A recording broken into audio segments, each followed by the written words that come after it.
Hola, les damos la bienvenida a esta 11ª reunión de orilleras, estas conversaciones que organiza la Universidad Nacional de Avellaneda a través de la publicación de la revista Orillera. Pretendemos con estas conversaciones establecer una reflexión colectiva sobre el estado de situación del mundo y de la Argentina en esta situación de crisis, de pandemia, y analizar también algunas perspectivas de futuro. Para eso convocamos a referentes de distintas áreas para que nos ayuden a reflexionar sobre distintos temas. Antes de presentar el tema de esta tarde, deseándoles feliz Día de la Independencia a todos los que nos están viendo por las redes sociales de la Universidad de Avellaneda, también por la red social de Formar Cultura del Ministerio de Cultura de la Nación, y también nos escuchan por la radio UNDAP. Comienzo a saludar por estricto orden alfabético y empiezo con Hernán Brienza. Hola Hernán, buenas tardes. Hola, ¿qué tal, Rodolfo? ¿Cómo te va? Buenas tardes a todos, a todas Bien. Y a todes. Perfecto. Si este panel me permite, quiero dedicar esta charla a un argentinito que hoy cumple 5 días, Vito Brienza, para ir metiéndolo de a poquito en estas, ya estamos de acuerdo. Así que esta charla va dedicada a Vito. Bien, saludo a Alicia Castro. Hola Alicia, buenas tardes. Hola, ¿qué tal? ¿Qué tal? Buenas tardes. Alicia, bueno, no lo presenté a Hernán, que ya todos conocemos, pero que ahora es director del Instituto Nacional de Capacitación Política. Alicia Castro es nuestra embajadora designada en Rusia, fue embajadora en Venezuela, fue embajadora en Gran Bretaña, y bueno, bienvenida y un gusto que estés con nosotros, Alicia. Muchas gracias, igualmente. Quiero saludar a José Pablo Feynman. Hola, José Pablo. José Pablo es escritor, es filósofo y también te damos la bienvenida. Hola, Rodolfo. Hola a todas y, como dice Hernán, a todos también. Gracias. Hola, Horacio González, fue director de la Biblioteca Nacional, es ensayista, sociólogo, y un gusto de tenerte con nosotros, Horacio. Bueno, gracias por la invitación, y saludo a todos los amigos y amigas. Bien. También está en este panel Matías Bruera, que es de la redacción de la revista Orillera, y va a trabajar conmigo en la coordinación de esta charla. Hola, Matías. Bien, 9 de julio, Día de la Independencia. El tema de alguna manera lo impone el calendario, pero también lo impone la necesidad de algunas reflexiones. Hoy vamos a hablar de la soberanía en un contexto de crisis global. Soberanía es un término que ha tenido a lo largo de los siglos distintas interpretaciones, desde la soberanía del monarca a la soberanía popular, de la patria libre, justa y soberana a la soberanía alimentaria, energética, informática, un término que ha recorrido siglos de historia política, y les propongo comenzar esta conversación tratando de definir qué es hoy, en el siglo XXI, en este contexto, la soberanía. Y lo invito a Hernán Brienza a abrir esta conversación. Bueno, es la pregunta sobre qué es la soberanía, es una gran pregunta, una pregunta que no la vamos a, yo al menos no la voy a definir en su totalidad. Lo que sí creo que en estos momentos la palabra soberanía está sonando mucho. Creo que hay toda una corriente soberanista en Europa discutiendo estas cuestiones. Hay además una serie de reflexiones respecto de qué significa, cómo va a ser la soberanía después de la pandemia, después de la cuarentena, ¿no? Y la pregunta está parado que uno debería hacerse es de dónde se para hablar de la soberanía hoy y para hablar después de la cuarentena, ¿no? Si los soberanistas europeos se están plantando en la idea del Estado-Nación, en la idea de la resignificación de ciertas identidades nacionales, pero quizás habría que preguntarse más allá con otras soberanías que tienen que ver tal vez con identidades menores al Estado-Nación, con identidades menores de la soberanía relacionadas con esa idea jerárquica que plantean los soberanistas antineoliberales europeos, pero que finalmente esa jerarquía está jugando, esa idea de jerarquía está jugando desde una mirada muy conservadora, muy incluso hasta, te diría, premodernas. Y yo creo que hay que reflexionar sobre otro tipo de soberanías que son, digamos, que pueden tener tradiciones más ligadas a lo que uno podría ver como soberanías nacionales y populares latinoamericanistas, ¿no? Con soberanías de estados-naciones en nociones defensivas y no en nociones ofensivas, en estados-naciones ligados a la pluralidad, a la diversidad. Es decir, la pregunta sobre la soberanía y por quién es el soberano nos obliga a repensarnos sobre el sujeto de esa soberanía, ¿no? ¿Quién va a ser el sujeto de esa soberanía post-pandémica? ¿Van a ser los Estados-naciones? ¿Los Estados-naciones significando qué? ¿O albergando qué? ¿Qué cosas albergan esos Estados-naciones, ¿no? Porque no es lo mismo pensar los Estados-naciones de las sociedades europeas que pensar el Estado-Nación en la Argentina hoy, atravesado por las deudas externas, atravesado por las deudas internas, atravesado por deudas sociales, atravesados también por tradiciones que uno podría ver entre... Yo creo que la pandemia desnudó dos grandes tradiciones a grandes riesgos, ¿no?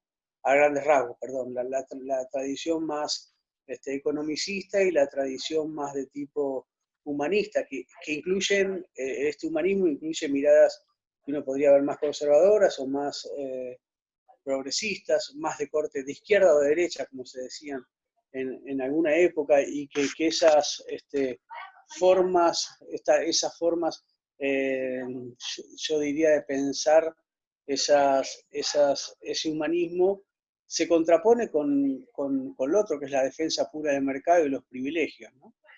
Lo humano y los privilegios me parecen que son como el gran debate pospandémico, ¿no? Y ese reseteo económico, social y político posible que se abre con la pandemia. Digo posible porque no está claro que la pandemia genere esas grandes transformaciones, depende del optimismo o del pesimismo de cada uno, pero también de elementos objetivos que uno pueda ver en esas sociedades, ¿no? en nuestras sociedades. Digo esto porque este reseteo posible también nos lleva a discutir dónde está la soberanía, quién va a ser el soberano y fundamentalmente cómo se va a tramitar esa legitimidad o esa soberanía, teniendo en cuenta lo que significan los medios de comunicación hoy, ¿no? Hay que reflexionar muy profundamente y obviamente José Pablo lo ha hecho, obviamente Horacio también, pero digo, ¿por qué reflexionar esto? Porque a mí me parece que no se puede pensar la soberanía de un Estado-nación o la soberanía de un colectivo si no está atravesado por esa gran amenaza que son las grandes corporaciones mediáticas sobre esa construcción de soberanía. Bien, gracias Hernán. Alicia, Hernán plantea quién será el soberano pospandemia. Te paso la palabra. Me gustaría, siendo 9 de julio, me gustaría recordar, por más obvio que sea, pero para compartir aquella vivencia, para ver cómo podemos recrearla, que el 9 de julio de 1816 no se declaró la independencia de las Provincias Unidas del Río de la Plata, como se suele repetir, sino la emancipación de las provincias de Sudamérica. Y como sabemos, San Martín estaba presionando al Congreso, que tal vez fue el Congreso más democrático que existió en América, estaba presionándolo para que declarara la independencia para poder atravesar la cordillera y liberar a Chile y a Perú en la conciencia cabal, en la que Argentina fue una vanguardia, en la conciencia americanista, latinoamericanista, en la conciencia de que después de la liberación necesariamente teníamos que estar unidos para ser soberanos. Y yo creo que por increíble que sea, ese concepto de que la liberación y el bienestar de nuestros pueblos tenían que ir aparejados la libertad y la unión de los pueblos latinoamericanos para que esa soberanía, para que esa independencia política y económica pudiera materializarse, ese concepto de unión fue secuestrado por las oligarquías, fue soterrado durante 200 años, ¿no? Hasta que llegó el momento, en la década pasada, como le gusta decir a Cristina Fernández de Kirchner, llegó el momento de una segunda independencia, por aquella extraordinaria conjunción de líderes de izquierda, progresistas, Hugo Chávez, que fue el gran arquitecto de la unidad regional, los gobiernos Kirchner, Lula, Evo Morales, Rafael Correa, Fidel Castro, por supuesto, etc. De verdad, a mí yo no hubiera creído que podía haber disminuido la densidad de esa fragua que hicimos en la década pasada con la ampliación del Mercosur, con la creación de la UNASUR, con la creación de la Comunidad de Estados Latinoamericanos y Caribeños, que somos 6 millones de habitantes, de 6.000 millones de habitantes, 600 millones de habitantes, perdón, en 33 países, que podríamos alcanzar nuestra completa soberanía económica y el bienestar de nuestros pueblos en condiciones de unidad. Pero tuvimos en los últimos años este giro a la derecha de verdaderos agentes de la desintegración regional y de la soberanía de nuestros pueblos, como es Mauricio Macri, Temer primero, Bolsonaro, etc. Y con esta suplantación de UNASUR por el Grupo de Lima o por PROSUR, organismos enteramente dedicados y completamente dedicados a la ruptura del bloque regional. O sea que yo creo que para repensar en la soberanía de Argentina es absolutamente imprescindible recomponer el bloque regional. Estamos en muy malas condiciones. Vimos que hace unos días sesionó la reunión de Mercosur sin que se reclamara la reincorporación de Venezuela, que fue suspendida fuera del derecho internacional, fuera de los protocolos de Mercosur, y se permitió la presencia de Yanina Áñez dentro de la cumbre de Mercosur, que es obviamente un gobierno de facto. Es decir, las condiciones no son buenas, pero nosotros tenemos que seguir adelante, ¿no? Con el optimismo de la voluntad y el pesimismo de la razón. Van a ser centrales las elecciones en Bolivia y en Ecuador para que nosotros podamos tener más aliados en la región. Cuando el 9 de julio del 2016, bicentenario de la declaración de nuestra independencia, Macri dijo en la Casa de Tucumán, frente al querido rey, proyectó su propia angustia, diciendo que seguramente quienes declararon la independencia en 1816 se habían sentido muy angustiados de separarse de España. Todavía nos podíamos preguntar si se trataba de un gesto de ignorancia, de un hombre profundamente ignorante de lo que fue aquella fiesta, de lo que fue aquella enorme declaración que sentó las bases de nuestra independencia y que además fue publicada en Aymara, en quechua, y fue seguida por una gran fiesta popular, si se trataba simplemente del gesto de ignorancia de un badulaque, o si se trataba de un proyecto neocolonial, o colonial, tardo colonial, como dice Zaffaroni, que me gusta mucho la expresión. Y efectivamente, ¿no? A poco de ver, vimos que era efectivamente un proyecto que tenía que ver con la entrega de nuestros recursos naturales, que tenía que ver con la entrega de nuestros territorios, cosa que vimos particularmente en forma cruda en Malvinas, ¿no? Con los retrocesos que se produjeron en Malvinas. Naturalmente, cuando hablamos de Malvinas, hablamos de soberanía territorial, marítima, antártica, insular, y sobre todo de soberanía de recursos naturales. Y todo eso fue sufriendo un enorme retroceso con los acuerdos que hizo Macri con Gran Bretaña. Todo eso tenemos que remontarlo ahora, y todo eso se está intentando remontar ahora.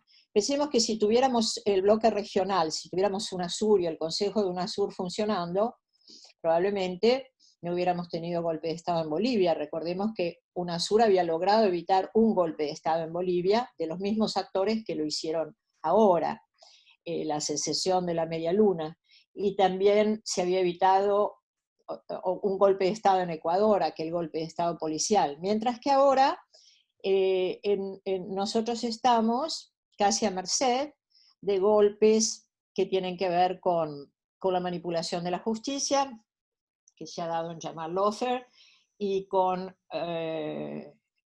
esta relación entre los poderes fácticos, entre las corporaciones económicas, entre las corporaciones financieras y las corporaciones mediáticas. Efectivamente, como decía recién Hernán en la introducción, y como decía Rodolfo, nosotros tenemos la obligación, la urgencia, la necesidad de pensar en la pospandemia y en el postcapitalismo. Y sobre esto hay un debate riquísimo, si queremos, expresado por estas tendencias entre el optimismo de Zizek, que plantea que va a haber un nuevo comunismo, una nueva forma comunitaria de organizarse en base a la solidaridad y en base a la ciencia, y por el otro lado, digamos, podría estar representada esa tendencia del filósofo surcoreano, de Chul Han, que dice que, al contrario, el capitalismo va a quedar reforzado porque la pandemia nos ha aislado, no crea lazos solidarios, y termina diciendo, la revolución no la va a hacer el virus, la revolución la tenemos que hacer las personas. Y creo que así como nosotros hemos tomado colectivamente la decisión inédita, frente a una situación inédita que no supimos cómo comenzó, en la que estamos todos inmersos y no sabemos cómo va a seguir ni cómo va a terminar. Se habla mucho de la nueva normalidad, pero ya sabemos que la normalidad no tenía nada de bueno, ¿no? Porque además la pandemia lo que ha hecho, no ha inventado la desigualdad, pero lo que ha hecho es poner, digamos, mostrar la violencia, la profundidad de la desigualdad. Entonces, frente a esto, creo que así como nosotros hemos tomado colectivamente la decisión de aislarnos y de suspender toda actividad humana y toda actividad económica, que es una decisión muy fuerte, podemos tomar otras decisiones de igual importancia, de igual densidad, para que podamos tener otra agenda, una agenda humanista, para que podamos privilegiar que haya un estado de bienestar, para que podamos privilegiar la salud, la educación, la vivienda, el trabajo, para que podamos realmente lograr un nuevo sentido a través de la necesidad y el cuadro de horror que presenta la pospandemia. Si vemos que la potencia más grande del mundo, los Estados Unidos, la potencia económica, bélica, militar, no puede curar a sus enfermos, no puede enterrar a sus muertos, y tiene un fantoche de presidente que está recomendando a los ciudadanos tomar la lavandina, nos damos cuenta de que el estado de las cosas tiene que ser cambiado, ¿no? Yo espero, deseo y espero contribuir en lo que sea posible a que salgamos de esta pandemia más radicalizados, que salgamos más radicalizados en la defensa de nuestra soberanía, económica, de nuestra soberanía política y para construir otra agenda de valores. Como dice Yanis Varoufakis, que integra la Internacional Progresista, perdón, que yo también integro, una agenda para que nos devuelvan el mundo, que nos devuelvan el mundo. Gracias, Alicia. José Pablo, ¿qué es la soberanía hoy?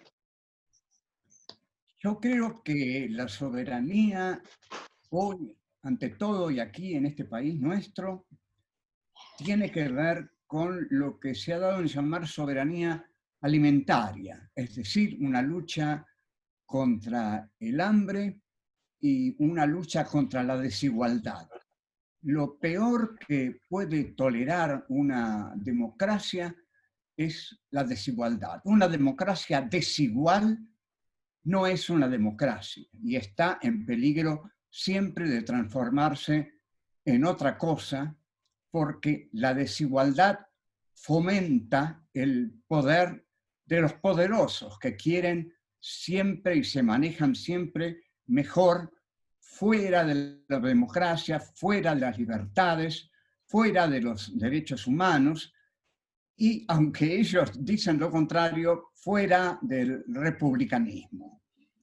Aquí hemos pasado un gobierno de 4 años nefastos en los que gobernó una élite financiera de patrones, de dueños de la Argentina que gobernaron para ellos mismos. Y lo hicieron en ese sentido muy bien porque se enriquecieron cada vez más, pero socavaron muchas cosas. Socavaron la justicia, en primer lugar, que quedó sometida al poder político. El poder político manipuló a la justicia buscando perseguir a opositores políticos y sobre todo a un muy especial opositor político que ellos detestan y por el odio que le tienen se ve cuánto les preocupa, que es la actual vicepresidenta de la Nación, Cristina Fernández de Kirchner, que pasó 4 años de persecución por el lawfare, un mecanismo que se establece entre los medios de comunicación, el poder político y el poder judicial, y que tuvo su más alta expresión en el juez Claudio Bonadío, de mala memoria para todos nosotros. Hubo presos políticos, hubo detenciones humillantes, como la de Amado Boudou, sacado en pijama, filmado, y eso marcó el modo de considerar a las personas que tenía ese gobierno. En estos días, creo que hoy al menos leí la noticia, Alvarito Vargas Llosa, que escribió un penoso libro insultante que se llamó Manual del Perfecto Idiota Latinoamericano, insultante el título y el libro, le hace un reportaje a Mauricio Macri que vuelve con sus verdades elementales de siempre, pero que penetran y son divulgadas, y los medios de comunicación hegemónicos, dominantes, los que ganaron papel prensa de manos de Videla directamente, están al servicio del macrismo, de Juntos por el Cambio, de Cambiemos, como quieran, o del PRO. La decisión de Mauricio Macri de poner a Patricia Bullrich como presidenta del PRO ya es la decisión de hacer una oposición guerrera, belicosa, agresiva, que es la que en efecto están haciendo. Para hoy, 9 de julio, tienen planeada una movilización, una manifestación ruidosa de esas que hacen, aunque también hay planeado un ruidazo por parte de los sectores democrático-populares. Pero algo que debe preocuparnos es que esta es una derecha que no teme ganar la calle, al contrario, la gana. Han salido muchos a la calle a protestar contra este gobierno que está rodeado de dificultades, pero que a veces se ensimisma en sus propios propósitos de la llamada, deseada y querida unidad nacional, que yo creo que es un proyecto no viable, imposible, porque no va a haber unidad nacional entre, digamos, un militante como Juan Grabois y Marcelo Midlin. Esa unidad nacional es un sueño, aunque vemos con preocupación que el presidente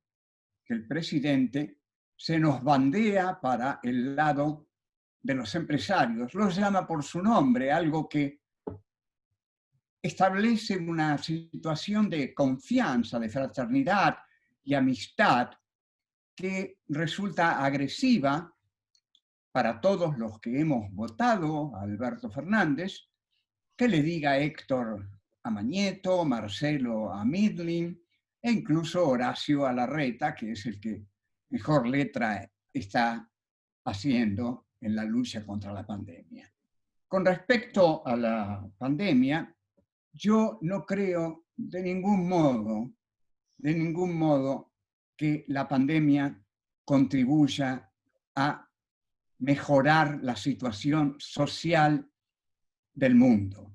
Va a haber continentes como África, que es una entera negación de los derechos humanos, que van a seguir arrasados por el hambre, la pobreza y la sed, y continentes como América Latina, donde hemos visto el retorno de los golpes duros en Bolivia, la debilidad del Mercosur, aunque aquí tengo que aplaudir el gesto de Alberto Fernández de haberse ido de la reunión del Mercosur, no bien apareció la presidenta de facto de Bolivia, Jeanine Áñez. Ese fue un portazo realmente de soberanía. La soberanía es que un país se sostenga por sí mismo y en un mercado con el que se identifica, que históricamente no haya servido para expoliarlo, para explotarlo, para hacer su acumulación originaria a costa de esos países, como hizo Europa con América Latina. Voy a citar a Marx, si me permiten, tomo primero, capítulo 24 del Capital. El capital viene al mundo chorreando sangre y lodo. Y en efecto, el descubrimiento de América, dice Adam Smith, es el hecho más importante de la historia de la humanidad, nada menos. O sea que sin descubrimiento de América, llamado descubrimiento porque América estaba muy bien descubierta por los pueblos originarios que la habitaban y que tenían civilizaciones enteras, pero sin descubrimiento, sin invasión, sin saqueo de América, no había acumulación primitiva del capital, no había capitalismo. Nos deben el capitalismo y en este sentido lo que nos deben es enorme, porque lo que se llevaron de aquí es gigantesco. O sea que son ellos los que están en deuda con este continente devastado, víctima de un original genocidio que hizo la conquista española en base a la espada y la cruz, y que arrasó también con la ayuda de la peste, la viruela. No va a haber nada mejor después de la pandemia. Tendrá que seguir lo bueno que siempre hemos experimentado, es decir, la unión de los pueblos latinoamericanos en torno a la democracia nacional y popular y a la democratización de la riqueza, que es fundamental en estos territorios donde lo menos democrático es la riqueza, porque la tienen a la riqueza a lo sumo un 10% o menos aún de la población, y el 90% no es rico, al contrario, padece la pobreza, la exclusión, la marginación, el desdén, el desprecio, la falta de higiene, de educación, de salud y el arrojo a la marginalidad que finalmente los arroja desesperados en brazos de la delincuencia, que es ferozmente reprimida, elogiándose al policía que mata por la espalda a alguien que huye, lo cual sabemos que es de una iniquidad absoluta. No hay que matar, y menos por la espalda, y menos el presidente recibir a ese policía y hacer de su nombre una doctrina, la doctrina Chocobar, que se ha implantado en el país y se está felizmente derogando. Creo, para finalizar, que la soberanía es la soberanía popular, y lo popular está ligado a la ecualización de la riqueza y a la intervención decisiva del pueblo en las decisiones de gobierno y también en las formaciones sociales, políticas que el pueblo a partir de sí mismo se vaya dando, porque esa va a ser su gran herramienta de lucha. Va a ser difícil, siempre fue difícil. Voy a hablar de la independencia brevemente. Tampoco creo que la independencia haya sido una independencia. Fue sobre todo, creo que el bien que hizo fue permitirle a San Martín realmente liberar unos cuantos países, tal como lo hizo con una espada que San Martín jamás usó como policía interna del país, que eso fue lo que hizo Lavalle cuando fusiló a Dorrego. En suma, tenemos que recuperar una democracia social, tenemos que tener un presidente que festeje el llamado Día de la Independencia, que festeje ese día rodeado de pueblo, de gente del pueblo y no de empresarios que hoy están aquí, mañana están allá, y hoy te ayudo y mañana te volteo. Porque la clase empresarial argentina fue cómplice de las peores cosas que ocurrieron en este país. Y yo nunca esperé mucho de la llamada burguesía nacional. Puede participar de un proyecto nacional y popular siempre que sea hegemonizado por los sectores populares. En suma, hay que conquistar la soberanía nacional, la soberanía alimentaria, la soberanía cultural. Tenemos que tener grandes editoriales o grandes medios de comunicación, porque es a través de los medios de comunicación que se coloniza la subjetividad de las personas. Entonces, uno está derrotado. Estamos derrotados por los medios, porque tienen el poder de penetrar en las casas del pueblo y conquistarles la subjetividad y la conciencia, e imposibilitarles el acceder a la subjetividad libre, que es siempre la conciencia del sujeto libre y crítico. Bueno, bien, gracias. Gracias, José, para esta primera vuelta. Le paso la palabra a Horacio González para su primera reflexión. Bueno, buenas tardes a todos y gracias por la invitación.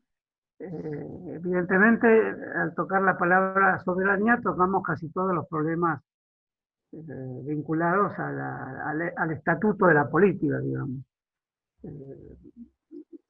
Una perspectiva soberana sería una decisión que depende de sí misma y no tiene ningún otro sustento su propia capacidad de decidirse en su propia autonomía. Esa es una mercadería difícil de encontrar en cualquier proceso histórico. Por eso la soberanía es un horizonte de ansiedades posibles desde el punto de vista colectivo, de las instituciones y también de las personas, solo que en ese caso puede llamarse autonomía, autodeterminación, capacidad de decidir por sí mismo un destino, una vida. Esa capacidad de decidir por sí mismo al mismo tiempo siempre está sometida a toda clase de afectaciones. Es muy difícil encontrar un sí mismo que goce de una total autonomía. Por lo tanto, vemos en el proceso histórico un conjunto de luchas, no solo entre entes autónomos, que se combaten entre sí, dos países, clases sociales, dos personas incluso, sino que vemos también en la idea de soberanía, cuando define entidades, sean naciones o personas, algo que no alcanza hasta el final, no genera totalidades. Por eso la soberanía es un gran concepto y al mismo tiempo plantea sus propios límites. El problema sería aceptar que esta es la situación de la soberanía, porque si no estamos usando el concepto de una manera inocente. La forma más próxima a la escasez de inocencia en el uso de este concepto de soberanía fue cuando el peronismo propuso las llamadas tres banderas: soberanía para la política, y en ese sentido reducía la soberanía al ámbito político; independencia para la economía y justicia social, o sea, justicia para la sociedad. Lejana evocación de la Revolución Francesa: política, sociedad y justicia, cada una con su modo de decidir por sí misma, de no tener condicionamientos externos. Con estas breves pinceladas, digamos, de un pintor dominguero, veamos el 9 de julio de hace 200 años. Evidentemente, sí, es estudiado a fondo, que no es el caso de lo que yo hice, pero digamos, era una forma resolutiva que era necesario tomar porque se estaba actuando contra España en nombre de España, en nombre de la bandera española. Era insoportable la situación de ejércitos armados y embanderados con la misma simbología del ejército con el que tenían que atacar. Después de la batalla de Suipacha, la bandera que se trae de Buenos Aires y con la que se justifica el triunfo es la bandera española, la misma que usaba la expedición auxiliadora, que aún no se llamaba Ejército Nacional. Entonces ahí me parece que ese tipo de soberanía del 25 de mayo es una soberanía muy interesante, porque es una soberanía real, se toman reales decisiones, pero con los símbolos del otro, lo que se llamó la máscara de Fernando VII, que yo asimilo mucho a las luchas de los 70 entre las facciones del peronismo. Estaba la máscara de Perón también. Esto no tiene que asustar a nadie respecto a lo que es la soberanía, porque se puede ser muy soberano actuando en nombre de otro y teniendo concepciones diferentes al otro en nombre del cual se actúa. Eso es lo que pasaba con los grupos de la izquierda peronista en los años 70. ¿Por qué se hace esto? Porque quizás ningún grupo social nunca esté seguro de poder actuar por sí mismo, con sus propios emblemas, sus propias banderas, y esto podría ser terrible porque habla de la situación actual. En aquel momento, en el 9 de julio de hace 200 años, que siempre se presenta borroso, se presenta borrosa la semana anterior que uno vivió, ¿cómo no se va a presentar borroso? Efectivamente fue democrático, había rotatividad en la presidencia, le tocó al pobre Laprida, que está el famoso poema de Borges, que lo convierte en un personaje civilizado, pero al mismo tiempo a punto de entender algo misterioso, que era el destino sudamericano. Y después la ausencia de Artigas, que es lo más notable de ese congreso, junto a la idea de la monarquía, que rondaba en todos los espíritus como una forma protectiva del paso enorme que se estaba dando, puesto que en Europa se estaban reorganizando todas las monarquías y no había cesado el peligro de una armada española otra vez en el Río de la Plata. sea imaginaria o no esta percepción, evidentemente había originado un resorte monárquico que se expresa paradójicamente en la proposición de Belgrano de que sea el Inca. Y había un Inca preso en España, con lo cual había que traerlo desde España. Era imposible, pero queda en la historia, en la memoria popular, que Belgrano planteó en una famosa sesión secreta que la monarquía sea incaica, con lo cual trae el problema a la actualidad de los pueblos que fueron sometidos por los que también eran sometidos, como bien percibió Bolívar, que fue muy lúcido al percibir Latinoamérica como un pueblo que tenía que desujetarse de una sumisión y que también había producido sumisiones a otros pueblos. Por eso Bolívar tiene una frase muy linda que dice, es de las más complejas nuestras situaciones, y creo que lo sigue siendo hoy, es de las más complejas nuestras situaciones respecto de la vida popular y la vida nacional. Nunca hubo una entera soberanía, de ahí las grandes obras de los nacionalistas, de la izquierda en relación al antiimperialismo, la frase de Cristina de que se gobierna el 25%. Es cierto que ese cálculo no puede hacerse, pero Cristina lo pudo hacer, no sé con qué barómetro, pero indica una situación dramática para la soberanía política, porque tiene que convivir con otras soberanías que son más inmateriales que la soberanía política, que precisa una burocracia, órdenes, precisa la figura, el cuerpo del rey, o que es el cuerpo del presidente o de la presidenta.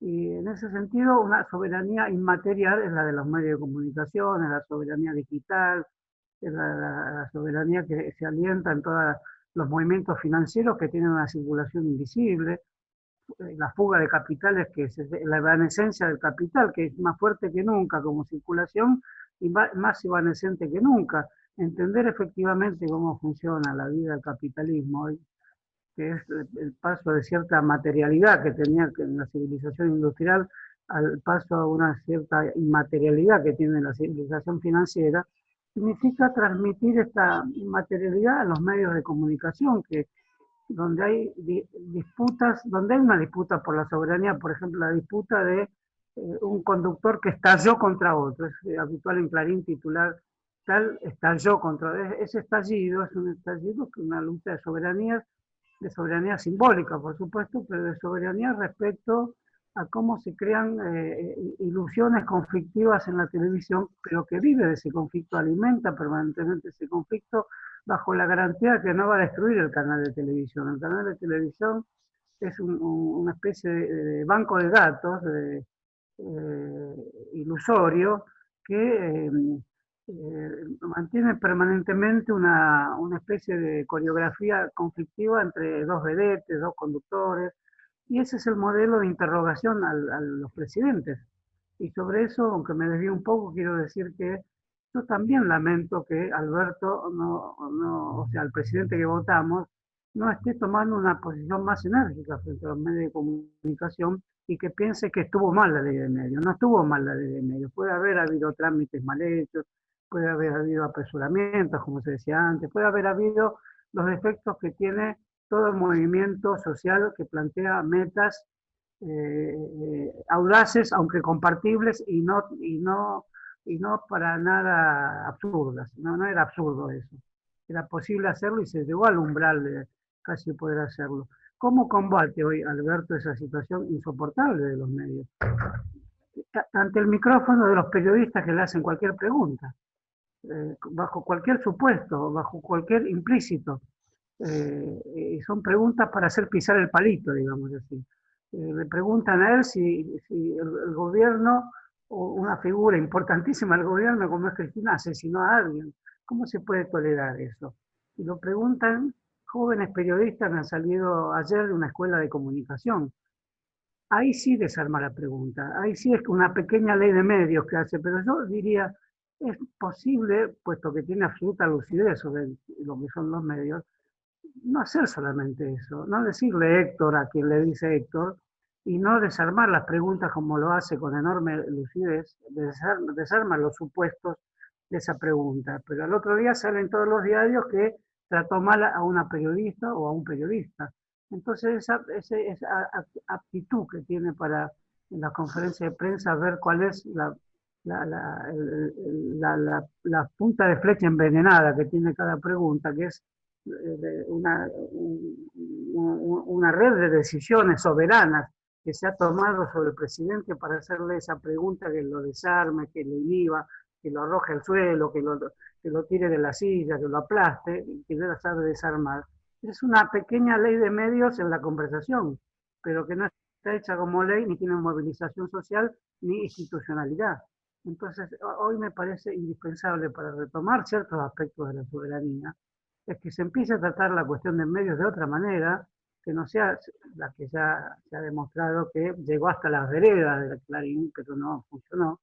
Es necesario nuevamente ponerlo en la discusión y si se quiere con el mismo intento de atraer la buena voluntad de los poderosos de la Argentina, que hay que ver si funciona eso, como bien decía José recién, atraer a los empresarios. Yo particularmente no creo que eso funcione, pero si es para tratarlo con la expresión buena voluntad, que es una forma de cierta soberanía, evidentemente tiene que ser una buena voluntad de plantear los problemas de cuáles son los cimientos de poder financiero, empresarial, en que se basan los medios de comunicación. Esa es una lección que todavía falta desarrollar y es un débito que efectivamente aún tiene el gobierno. Y hay otra cuestión también de gran importancia respecto a la integridad de la Argentina como país soberano, a la integridad territorial, que es el grado cero de la soberanía, digamos. Otros grados son los grados que tienen que ver con himnos, blasones, cánticos, decisiones, literatura, pero ese grado cero territorial, que en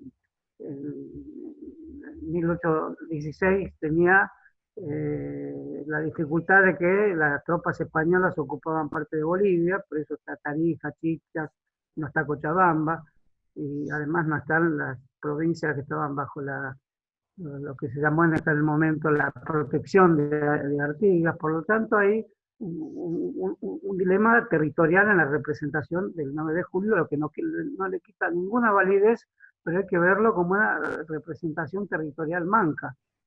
Pero hoy tenemos el problema de que las soberanías territoriales tienen un valor mucho menor respecto a las grandes corporaciones económicas que necesitan su territorio. Por ejemplo, Vaca Muerta, la soja, todas las nuevas formas de explotación de la naturaleza precisan de su territorialidad y crean una soberanía adjunta, digamos, a la soberanía nacional, que se superpone con ella.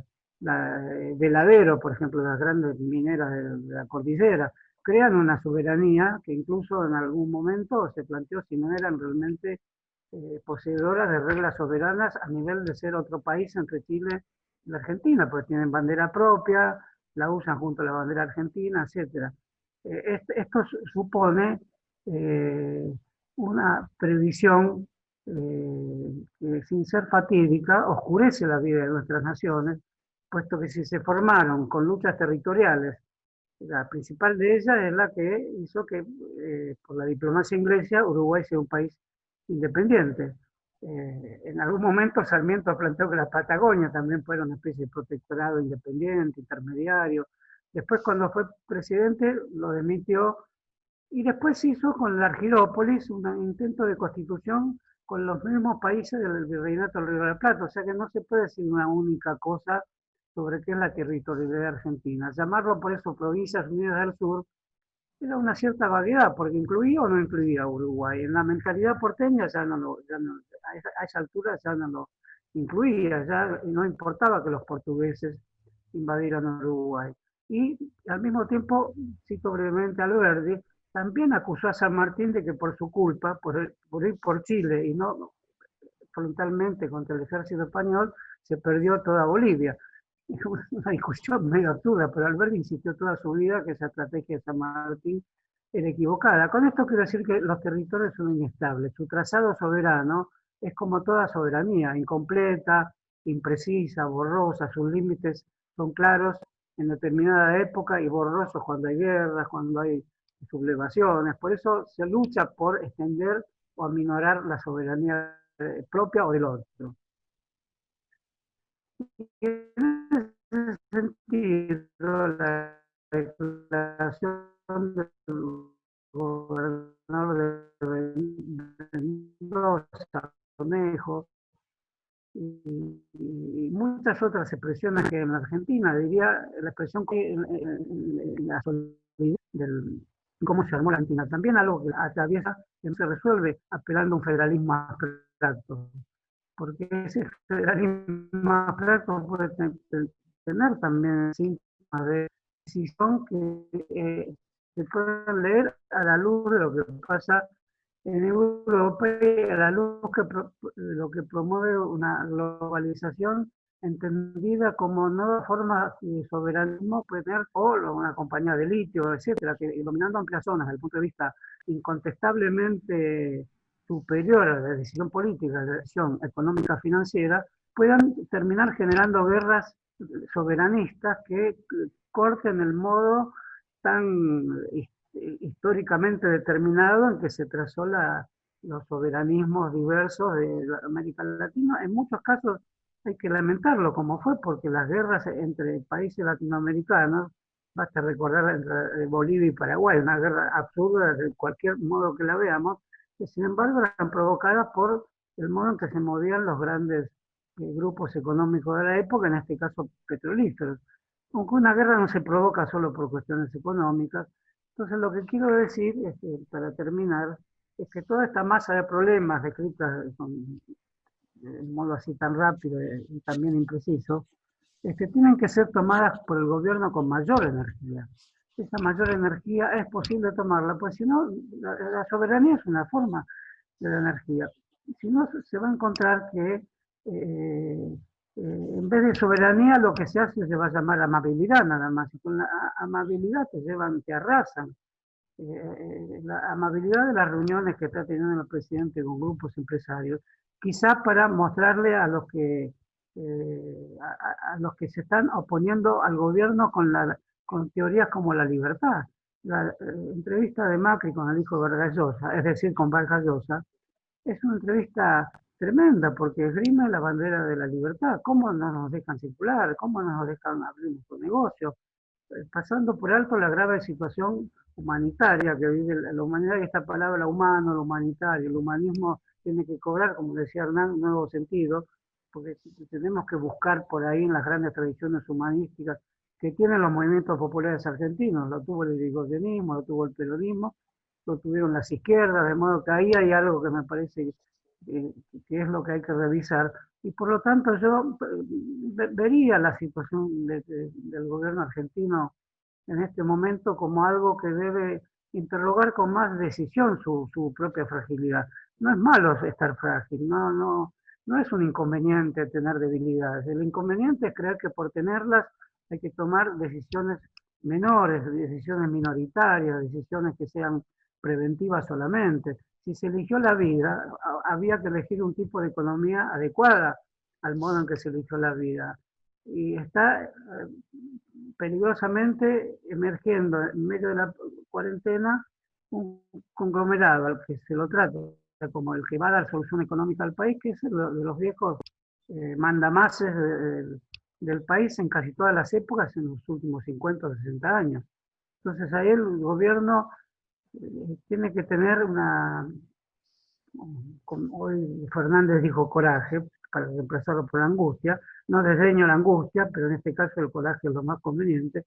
Bueno, hay que pedírselo a él en la materia sobre la cual estamos conversando. Ese coraje no tiene por qué ofender a nadie, ni tiene por qué eliminar industrias, empresas e incluso corporaciones. Tiene que tratarlas con la severa decisión de una soberanía popular que también no está siendo invocada. El excesivo institucionalismo que tiene el gobierno, no desdeña ninguna institución, y deseo que sigan los debates parlamentarios con la vivacidad que deben tener, pero parecería cómoda esta situación donde la polis, digamos, está exenta de calles y de avenidas para el movimiento popular. Y eso, como hay que respetarlo, y todos respetamos la cuarentena, ¿por qué no suponer que las decisiones y discusiones nuestras deban ser aquellas que nos permitan nuevamente volver a la polis, por los medios que sean? Este mismo es indispensable. y otras cosas se pueden inventar. Estoy seguro que la imaginación política es parte de la soberanía política. Por lo tanto, me da la impresión que ante un gobierno que está corriendo riesgos, y que creo que estos riesgos son reales, y creo que hay fórmulas que se están usando que pueden conjurarlos, que si quizás, si eventualmente no fueran las mejores, como creo que no lo son, deben munirse de un nuevo tipo de imaginación política que rebusque en la propia historia argentina los defectos que tuvo, los puntos de oscuridad, las decisiones mal tomadas, numerosas, y porque no hay muchas más oportunidades que esta, y organice reuniones, foros o lo que sea con sectores políticos más amplios, este, que no sean solamente el Twitter de madrugada escrito a una niña que le pregunta si le gusta Spinetta. Eso es muy simpático y yo estoy de acuerdo que lo haga, pero me parece que hasta de madrugada hay que pensar en los nuevos sistemas, métodos y formas de movilización que coadyuven a que este gobierno popular sea efectivamente lo que proyecte a la Argentina como un país soberano en relación a otros países y corrientes políticas del mundo, porque hoy no podemos actuar sin, como también dijo Alicia, sin estar conectados con otras corrientes progresistas, democráticas y de la nueva invención política que hay en cualquier otro lugar del mundo y que estamos seguros que las hay, como se evidencia a cada rato, ¿no? Bueno, muchas gracias. Gracias, Horacio. Antes de pasarle la palabra a Hernán, me gustaría arrimar dos pequeños leños a este fogoncito. Uno es el tema de la deuda externa como gran estructurador de la dominación desde hace mucho tiempo en Latinoamérica y en otra parte del mundo. Y la otra tiene que ver con ese océano en el que debe flotar la democracia, que son las mentes de las personas, de los ciudadanos. Y ahí me parece que hay también en esta multiplicidad del concepto de soberanía, hay una gran captura de mentes por parte del credo neoliberal, que es la soberanía del individuo frente a la sociedad. Aquella idea que me parece que los invito a que reflexionemos también sobre esto.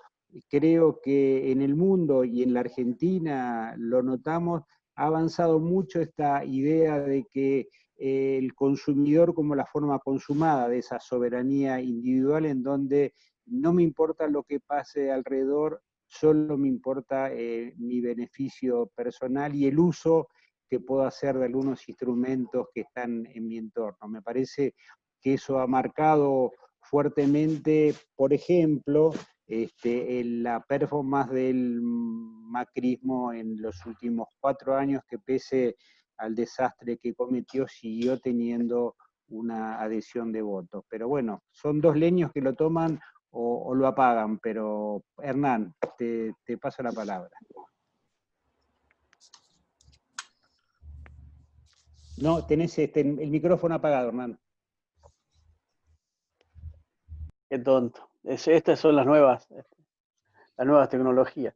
Bueno, primero recuperar esta idea de que no hay una sola soberanía, sino que hay grados de soberanía, grados de autonomía, ¿no? Pensar, reflexionar sobre eso también, alertar sobre eso también nos alerta sobre las posibilidades de acción también, ¿no? No para quedarse solamente en un posibilismo, sino también para saber que cuando hablamos de soberanía estamos hablando de soberanía de muchos sectores y de soberanías cruzadas, soberanías enfrentadas, soberanías compartidas, soberanías justapuestas, donde los sectores populares y el Estado-Nación comparten, como en la teoría de conjuntos, un sector de soberano, pero también ese Estado comparte soberanía con las grandes corporaciones. Y al mismo tiempo esta relación que vos planteás entre el individuo y la sociedad, o entre el individuo y el Estado, entre el Estado y la sociedad, o lo que en el siglo XX se llamaba la relación entre el Estado y sociedad civil, ¿no? Donde quizás había una gran tradición del liberalismo de plantear la soberanía del individuo frente al Estado, ¿no? Y hoy lo que vemos en el siglo XXI, que quizás lo que haya que recuperar es la soberanía del Estado frente a las grandes corporaciones. No son las grandes corporaciones económicas y las grandes corporaciones mediáticas y financieras las que terminan invirtiendo la correlación de fuerzas, ¿no? En términos mediáticos, en el siglo XX, la libertad de expresión estaba en peligro por la acción de los estados autoritarios. Hoy la libertad de expresión, si es algo que existe, está siendo amenazada justamente por las corporaciones mediáticas y por las corporaciones económicas, y no por el Estado, que finalmente es un espacio donde lo mediático está muy acorralado, ¿no? Y donde quizás el gobierno actual también acorrala su propio megáfono de políticas públicas y también de sus propias políticas, ¿no? Planteo esto porque la invitación a repensar sobre qué decimos cuando decimos la soberanía también nos retrotrae a ese 1816, donde esas soberanías también estaban entrecruzadas, ¿no? Y alguien por ahí recuperaron la idea del Inca, ¿no? Como monarca, y yo creo que pensar la soberanía del Estado-Nación con las lógicas infranacionales, pero también supranacionales, ¿no? Que Alicia de alguna manera marcaba con esta lógica de lo que muchos anhelamos como la patria grande desde Manuel Ugarte en adelante, ¿no? Yo creo que allí hay que ver de qué manera se articulan las pequeñas soberanías con los estados, la soberanía de los estados nacionales y también con las supranaciones, ¿no? O con la reinvención de naciones más allá de los estados nacionales del siglo XIX. Me parece que eso está en discusión. Creo que la cuestión es hacia el interior y hacia el exterior del Estado-Nación, y también pensar lo transnacional como agresor o como una nueva soberanía extranacional, y también la idea ya no la clase dominante como la conocíamos hasta el siglo XX, aliada a el esquema del siglo XX era la élite colonial aliada, la élite colonial agroexportadora aliada a la burguesía colonizante, ¿no? Yo creo que ahí hay algo que también pone en juego las propias soberanías de los estados centrales y que tiene que ver con una noción de extraclase, ¿no? Que no es solamente la clase dominante de Estados Unidos o de Francia o de Gran Bretaña, sino que hay algo que está por encima incluso de esas clases dominantes, poniendo en riesgo la soberanía de esos propios estados que hasta el siglo XX eran estados neocolonialistas, ¿no? Yo creo que hay que prestar mucha atención a esa extraclase globalizadora, muy ligada a la imposición de un neoliberalismo que permita la sobreacumulación de su propia riqueza y además marcar las reglas de juego de sus propios intereses económicos. Y que, repito, a veces atraviesan las naciones, incluso las naciones centrales que conocíamos como los imperios del siglo XIX o del siglo XX. Por eso pensar esta lógica de lo individual frente al Estado también es esa contracara de esa extraclase que es el hiperindividualismo del cual habla Chang, ¿no? Donde estamos en una sociedad donde juzgar el rol de lo individual es también favorecer ese hiperindividualismo y la cuarentena que nos aísla, que no nos permite juntarnos en un café, en un bar, en una esquina, en nuestras oficinas de trabajo o en las plazas, digamos, y que nos aíslan nuestros miedos, en nuestras preocupaciones, en nuestras inquietudes. ¿Cuánto de esa cuarentena nos constituye en nuestra hiperindividualización, ¿no? En nuestra poshumanización, además, ¿no? Porque esto que estamos teniendo es muy humano y a la vez es muy poshumano, ¿no? La última reunión que tuvimos, algunos de los que están acá la tuvimos en la oficina, en la sala de reuniones del INCAP, y nos fuimos a tocar, a abrazar, saludarnos. Todavía no había A 3 días de la distanciamiento cuarentena. social. A 3 días de la cuarentena, sí. Y hoy estamos reunidos acá. Es un acto humano, pero también es un acto poshumano.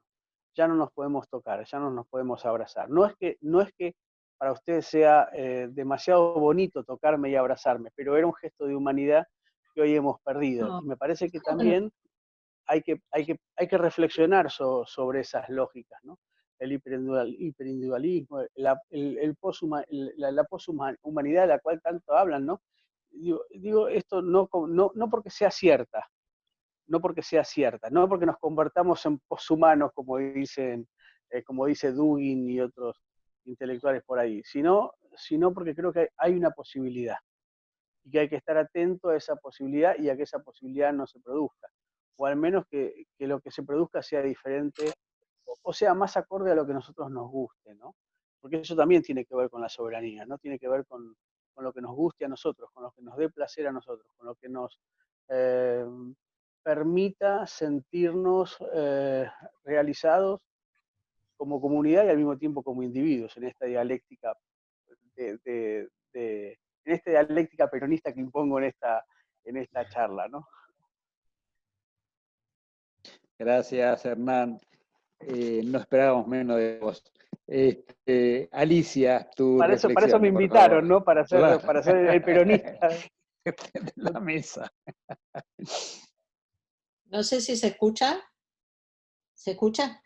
Sí, perfectamente.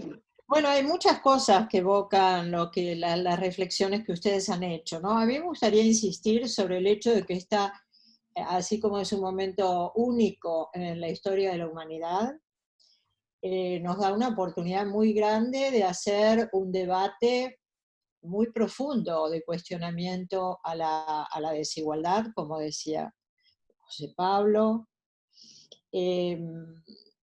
En términos, bueno, si rescatamos la soberanía, todos, ¿no? La soberanía territorial, la soberanía antártica, la soberanía alimentaria, la soberanía digital, en fin, tantos campos que nos falta hacer. A mí me parece que este es un momento, te decía, que me parece que este debate, que es muy rico intelectualmente, que es muy rico a nivel de cientistas políticos, de sociólogos y de epistemólogos, es un debate que tiene que permear la política, y me parece que es donde está encontrando sus límites,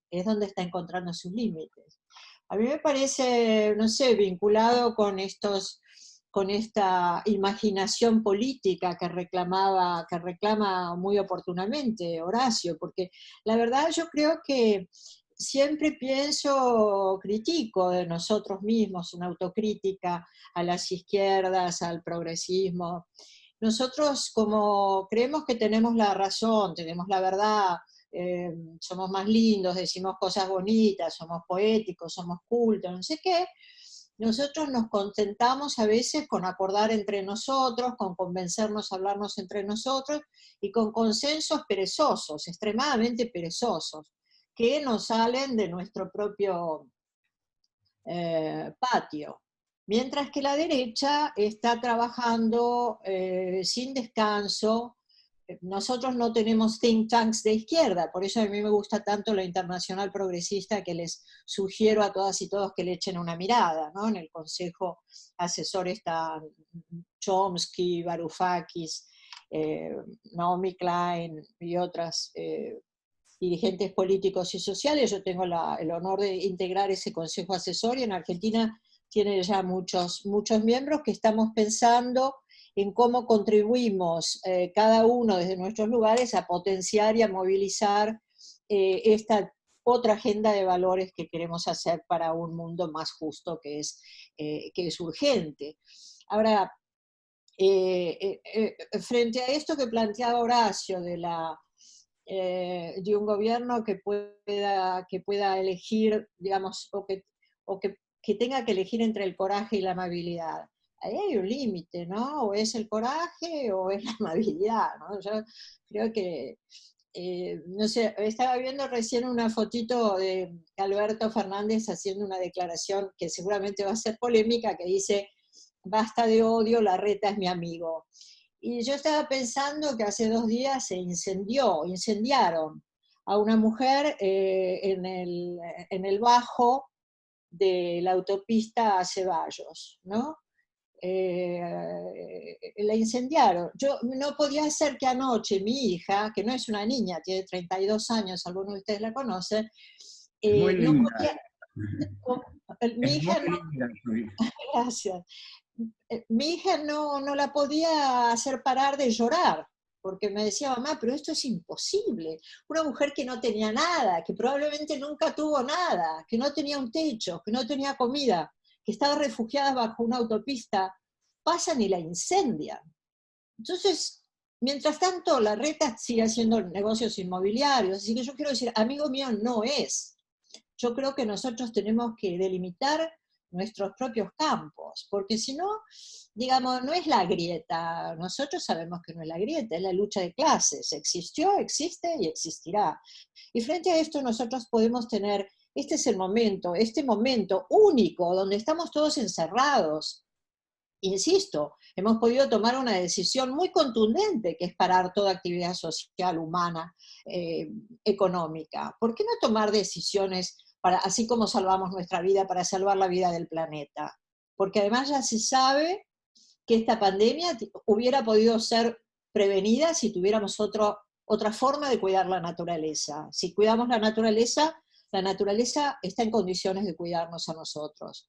No hablo solamente de que funcione, de que naveguen los delfines por los canales de Venecia. Estoy hablando de que tengamos un comportamiento responsable respecto al planeta, como estamos teniendo ahora un comportamiento responsable respecto a nuestra propia vida. Entonces creo que es un momento para tener grandes gestos de justicia social, grandes gestos de justicia fiscal, y no es un momento para ser simpáticos, es un momento dramático para abordar soluciones revolucionarias. Ese es mi punto de vista. Gracias, Alicia. Como diría Serrat, en tres agentes y yo hay algo personal. Y es difícil de borrar, por más amabilidad que le pongas al tema. José Pablo, tus reflexiones, por favor. El coraje y la amabilidad no funcionan juntos, es imposible. Hay un viejo dicho que todos decimos y hemos dicho alguna vez sobre la tortilla y los huevos, que hay que romperlos a los huevos para poder hacer una tortilla. Y nosotros queremos hacer una gran tortilla de la que pueden alimentarse todos, y es inevitable la ruptura de huevos. Y para eso hay que tener coraje civil, político, ejecutivo, presidencial, militante. Hay que tener un gran coraje, porque la generación que tal vez tuvo más coraje en el siglo XX, que es la generación juvenil del 70, fue diezmada, como dijo Néstor Kirchner cuando asumió el gobierno. Fue una generación diezmada que dio mucho y no tuvo nada, tuvo el horror. Entonces creo que siempre permanece eso, obliterando la militancia, el riesgo, porque cuando el riesgo es tan extremo, se piensa tal vez demasiado en las actitudes generosas, salir a la calle, estar con el otro, manifestarse. Y yo creo que, por hablar un poco levemente de filosofía, hay siempre una lección que un filósofo del siglo XVIII, muy castigado por los postestructuralistas y los posmodernos, que es René Descartes, impuso la teoría, el método de dudar de todo. Y creo que en esta sociedad en la cual somos constituidos en exterioridad, por la información, por Internet, por Instagram, por el espionaje, nos constituyen en tanto sujetos sujetados, es fundamental empezar a dudar. Si yo veo la tapa de un diario, lo primero que tengo que decir, voy a dudar de esa información. Voy a tratar de informarme lo suficiente como para poder emitir mi propio juicio y hablar y no ser hablado, interpretar y no ser interpretado. Esto lleva a la soberanía, desde luego que lleva a la soberanía, porque la soberanía es la autonomía de cada uno de nosotros y la autonomía del país o la patria en que habitamos. Autonomía que no es una cerrazón ni una obligación frente al resto del mundo, la autonomía que implica estar abierto a lo mejor que nos pueda venir siempre y cuando seamos nosotros quienes controlamos, porque somos sujetos autónomos. O sea que en última instancia a lo que tiendo a remitirme es a la autonomía de los sujetos, que no se dejen constituir en exterioridad por lo que les dicen, por lo que escuchan, por lo que oyen, por lo que leen, y que busquen su propia opinión, que siempre va a tener que ser cotejada con otro, que va a tener la suya. Y tal vez finalmente nos unamos todos los que tenemos cierta opinión, cierta visión del mundo, digamos, frente a muchos otros que tienen otra visión del mundo que no tienen nada que ver con la nuestra. Hernán hablaba del humanismo. Yo me considero un humanista y considero que la gente que quemó a esa mujer, como menciona Alicia, en un acto de odio racial, clasista, es gente que nunca va a poder estar con otra gente, porque otra gente lo hubiera alimentado, le hubiera dado cobijo, la hubiera llevado a algún lado, y estos la queman. Bueno, entre los que la queman y los que quisieran alimentarla y protegerla, o comprenderla y hablar con ella, no hay posibilidad de diálogo alguno, no la va a ver, no la va a ver, van a disfrutar con nuestra derrota y van a hacer todo lo posible para que los grandes valores del humanismo sean derrotados, porque ellos no creen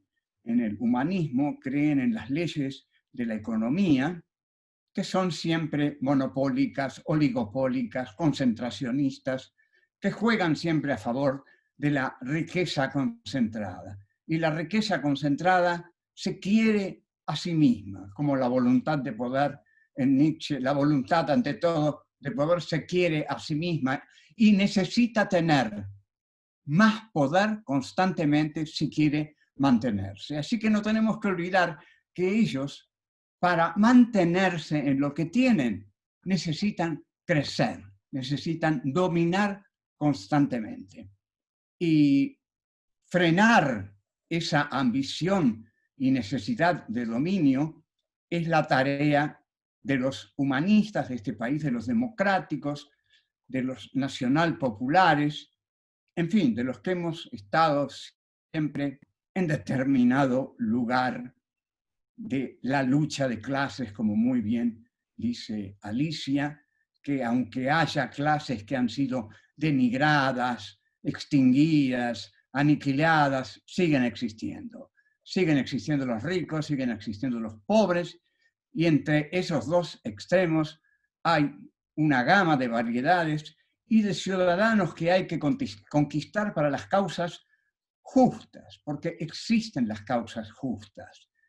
Y la causa justa es no al hambre, no a la injusta distribución de los bienes, no a la excesiva posesión de la propiedad privada, porque la exageración en la privatización de la propiedad es un mal de la civilización.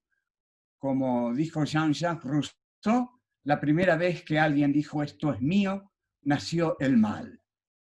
Y el mal está ahí y está para combatirlo, y el mal es la pandemia de los poderosos, que mata más que cualquier pandemia.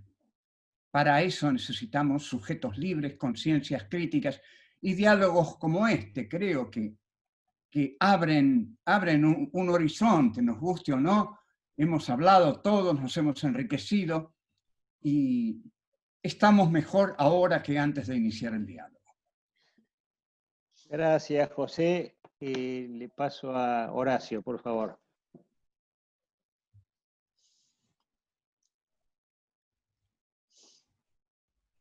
Bueno, me alegro también de escuchar estas palabras de todos los compañeros y quiero decir especialmente a José, le quiero decir en nombre de una vieja amistad que creo que tiene más de medio siglo, que me emociona escuchar su alegato, ¿ves, José? Sí, Horacio, también me emociona lo que decís.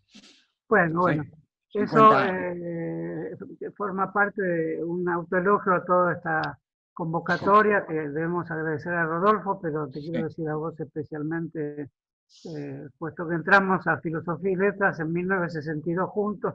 Así es. Desde ese momento mantuvimos siempre una relación que cada vez que se reproducen estas situaciones obliga inevitablemente a evocar una historia, y ya que apareció la palabra humanismo, obliga a evocar si la reconstituimos de alguna manera, porque los últimos, no sé, medio siglo de filosofía contemporánea fueron de deconstrucción, el estructuralismo, en fin, el lacanismo. No voy a condenar ninguna de esas corrientes, pues son tan respetables.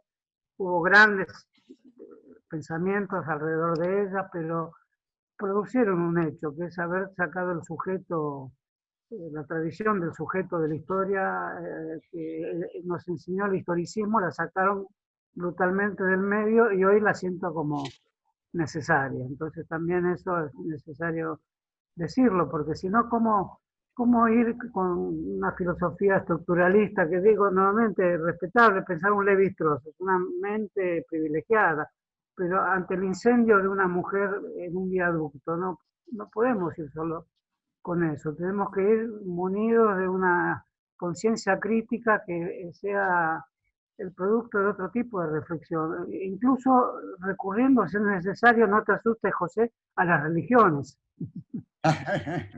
Sí. ¿Dónde está Dios? Digo, no haciendo lo que no fuimos y forzando una conciencia que probablemente no tuvimos o tuvimos sin saberlo, porque no podemos omitir el mundo de los símbolos religiosos tampoco, aunque podamos omitir instituciones religiosas. Pero lo que pasó, gracias a Alicia por recordarlo, porque lo leí en el diario y lo aparté porque no quise saber cómo pensar un episodio. O sea, me pudo haber pasado a lo que la hija de Alicia, pero no me pasó porque lo quise apartar, en la medida en que no sabemos bien preguntarnos si el odio que hay circulando en la sociedad permite que dé un paso más y produzca un hecho de odio, porque se puede tener odio que en su parte más frágil o más débil puede ser una rivalidad, un rencor, un resentimiento. Son formas del odio menores que es posible que uno las tenga sin quererlo o que no las sepa dominar, pero ejercer el odio contra otra persona en términos de la hoguera inquisitorial, aquí, porque cuando se quemaban cuerpos era por disidencias, por herejías, los famosos heresiarcas que eran mandados a la hoguera, o Savonarola, la quema de vanidades, pero acá se está quemando al que no tiene nada, se está montando la hoguera de una especie de aristocracia que, a diferencia de la aristocracia del pasado, que eran ilustradas, que pudo haber dado un Voltaire, ahora dan incendiarios estupidizados que no hay código que pueda contener esta situación. Entonces tiene que haber una reforma. Ya que se encargan otros filósofos, citaría a Gramsci, diría que tiene que haber una reforma moral e intelectual en la sociedad, y el humanismo reformulado, por supuesto, retirado del humanismo todo lo que puede tener de bobería, de evangelismo chato, pero tiene que ser una fuerza real constructiva de nuevos movimientos políticos, bajo la experiencia que ya hubo en la Argentina, puesto que esa palabra se pronunció en los movimientos populares que tuvimos. Entonces, ante eso, Yo creo que el presidente debería citar el caso de esa mujer, así como cita casos, o sea, el individuo está bajo sospecha, evidentemente. La individualización se produce muchas veces al amparo de los grandes medios de comunicación que te quieren autónomo totalmente para elegir un champú, para elegir una bufanda o un viaje de vacaciones a la isla de Creta. Entonces sos una persona que tiene una autonomía que no crees que está vigilada, controlada, sometida a la información que vos mismo le diste pulsando los instrumentos telecomunicacionales. O sea, esa individualidad está sujeta, está llena de servidumbre. Una individualidad sin servidumbre forma parte de una comunidad más liberada. Por eso veo con vigencia absoluta el concepto de comunidad relacionado con el concepto de sociedad, pues si no la comunidad cierra mucho, pero tiene que estar como un momento de cierre que la sociedad vuelva a ampliar. Eso me parece también. En ese sentido, una tarea del presidente es intelectual y moral, no es solo tratar de la deuda externa, que por supuesto lo tiene que hacer con la habilidad que creo que hasta el momento están teniendo.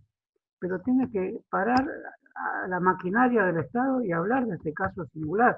Esta singularidad es muy profunda, muy agresiva, muy hondamente relacionada con lo peor del ser humano. Entonces es necesario dar una clase de moral práctica a toda la sociedad después que pasó esto. No es posible que una situación como esta, y se me ocurre ahora decirlo, porque la verdad lo leí en el diario y fui a otra noticia como invitan los diarios a hacer. Invitan a que uno salte de un plano a otro y en ese salto perdemos la hondura que tiene el plano donde se jugó una muerte horrorosa, pero lejos. Y esa lejanía es la lejanía en la que está el individuo aislado. No porque ahora estemos aislados, sino porque en general preferimos que el horror esté lejos y que sea transmitido a través de mediadores que le quitan al horror todo lo que no sea su condición de algo noticioso, algo que no nos puede pasar nunca. Yo veo que los medios están perfectamente orientados en este balance. Se dice que la Tierra está limitando sus condiciones de vida por todas las razones que conocemos, por el maltrato a la naturaleza, y que es probable que llegue el final de la utilización de los recursos útiles del planeta que habitamos. Pero al lado hay una noticia donde hay otro planeta, no tan lejos, que se descubrió ahora, donde hay similares condiciones de vida. Entonces, continuamente los medios trabajan pulsiones o pasiones.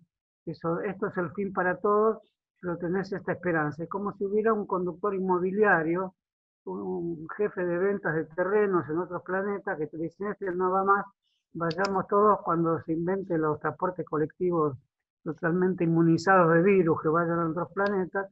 Bueno, todo ese tipo de circulación de ideas, de montajes ilusorios, que se hacen en medio de la francachela de las redacciones, que es toda una estructura de discurso que domina el mundo. En eso me hubiera gustado que Alberto Fernández pare todo y haga un discurso sin llanto, sereno, pero enérgico respecto a qué le pasa a una sociedad donde alguien que está empobrecido por razones que no le pertenecen haber decidido, que vive debajo de un viaducto, es incendiado. Y después, según leí, borraron las huellas. Entonces hay que reconstruir esas huellas, porque si no, después que Macri inventó el factor Chocobar, o sea, la doctrina Chocobar, se va a inventar la doctrina que es posible incendiar al miserable, al que no tiene nada, al que cayó bajo el puente. No puede ser una nación que viva bajo ese fantasma. Eso es necesario conjurarlo. Y para eso está un presidente, por supuesto estamos nosotros, está una sociedad, está el Parlamento. Pero si la figura, me acuerdo de Sandro Pertini en Italia, no sé si fue bueno o malo, pero se pasó 2 noches en el pozo donde había caído un niño. Los presidentes buscan ejemplos individuales para sostener un arquetipo. Bueno, este es un ejemplo individualizado del horror que se produce en el seno de una sociedad.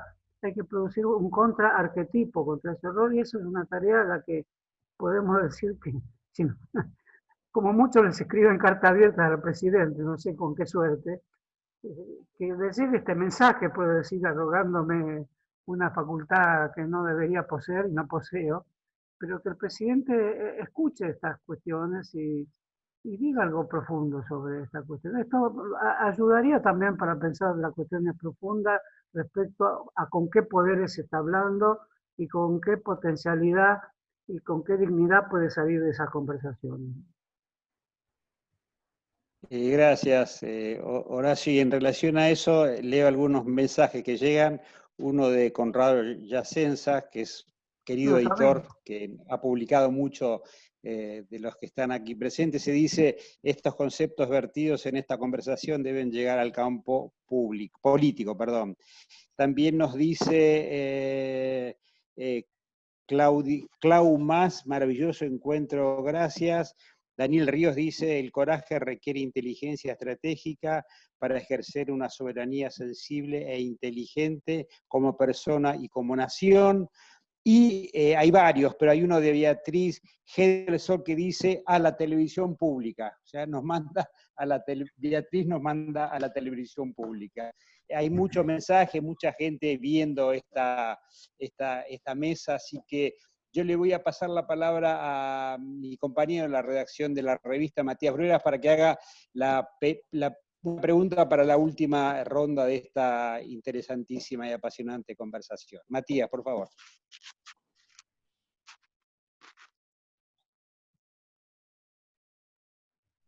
Tenés apagado el micrófono. Ahí está. Ahí sí. Ahí está.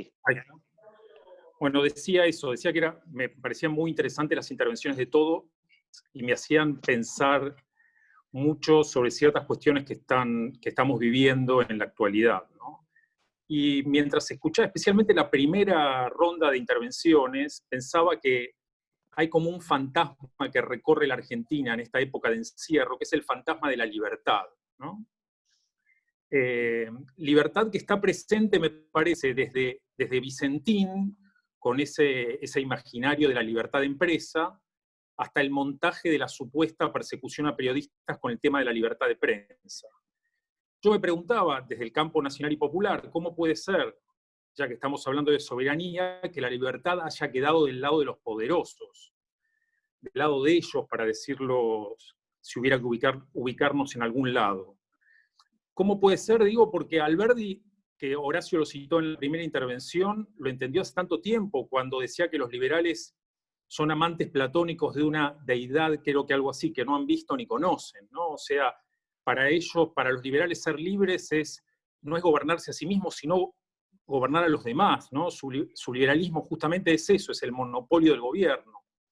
O sea, me parece que lo mismo pasa hoy también con los medios de comunicación, ¿no? ¿Cómo se puede ser soberano con estos medios que pretenden una libertad justamente que hagan lo mismo que Alberdi decía para los liberales, que anule a aquellos que los critican, a los que llaman básicamente militantes, y ellos se transformen en independientes, ¿no? O sea, ya que nos pedían esta participación en la televisión pública, pensar en el tema de los medios, que parece ser la gran trampa contemporánea vinculada a este concepto de libertad. Yo no sé, o sea, cualquiera de ustedes que quiera intervenir o hacer alguna mención a esto que me surgía de sus intervenciones, por lo menos. Gracias, Matías. Y ya que estamos, incluyo también algo que nos dice Graciela Vázquez, dice, es preciso incluir la perspectiva de género en este análisis, por cierto, brillante. Hernán, yo quería recordar bueno, dale, José. Brevemente, una frase del tan olvidado Jean-Paul Sartre, que la frase final de su breve ensayo, La libertad cartesiana, es: la libertad es el fundamento del ser. Y yo todavía creo en eso. Así que la libertad es nuestra y es un concepto nuestro, porque necesitamos la libertad para ser autónomos, críticos y militantes. Eso quería decir. Bien, José. Hernán, ese concepto de libertad, de alguna manera, ¿tiene algún grado de corrupción conceptual cuando la toma el neoliberalismo? Estás con el micrófono apagado. Micrófono. Ahí, dale. Sí, está bien. varias cosas para decir. Primero, creo que las políticas de género son fundamentales en una política de corte, o una filosofía de corte humanista. Digo, que creo que es un gran pilar y creo que hay que pensarlo como gran paraguas, ¿no? Digamos. Y después creo que con la palabra libertad hay un gran equívoco, ¿no? No hay país con menos libertades que los países neoliberales, ¿no? O los países donde el mercado manda, porque el hombre, la mujer, el sujeto, como quieran llamarlo, no tiene libertad. Lo único que tiene libertad es el mercado, pero además las condiciones materiales hacen que un individuo pierda libertad, ¿no? Y lo vimos con el macrismo, ¿no?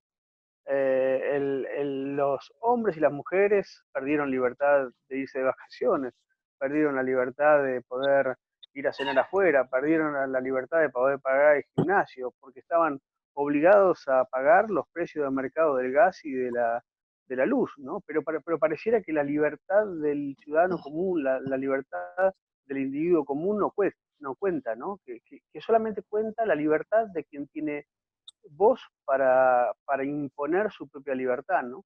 Y esa es una libertad muy de mercado, ¿no? Es una libertad donde solamente el grande puede ser libre, ¿no? Y el individuo chico no tiene esa capacidad de poder ser libre, ¿no? Yo creo que la palabra libertad es una palabra muy querida para los argentinos. No en vano la idea de unión y libertad de la Asamblea del año 13, no en vano los gritos libertarios han sido muy ricos en la Argentina.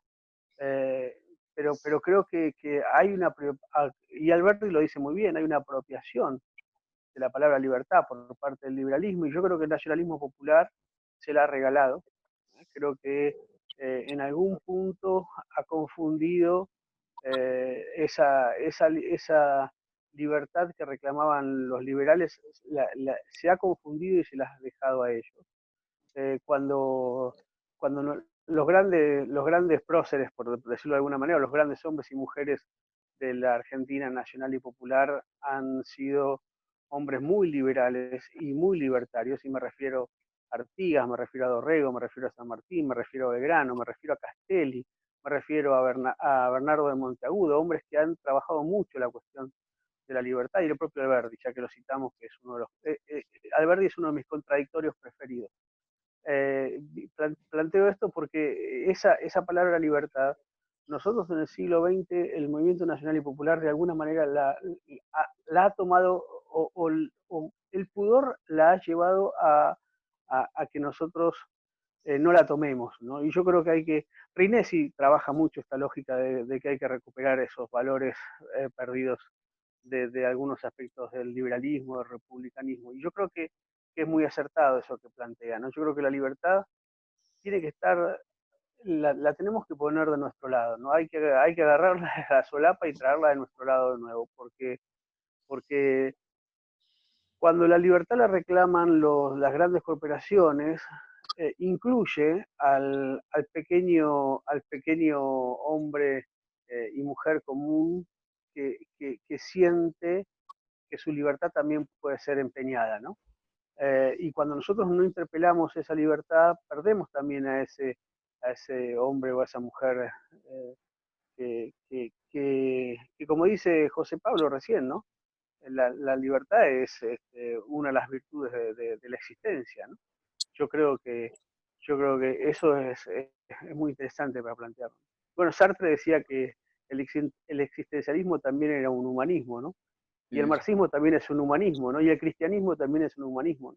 Creo que hay que trabajar esa lógica, que debe ser un humanismo radical, ¿no? No puede ser un humanismo complaciente, como bien marcaba Horacio, ¿no? Ese humanismo no puede ser un humanismo berreta, ¿no? Tiene que ser un humanismo que nos cueste el cuerpo y el alma que alguna vez creímos tener, si es que la tenemos. Gracias, Hernán.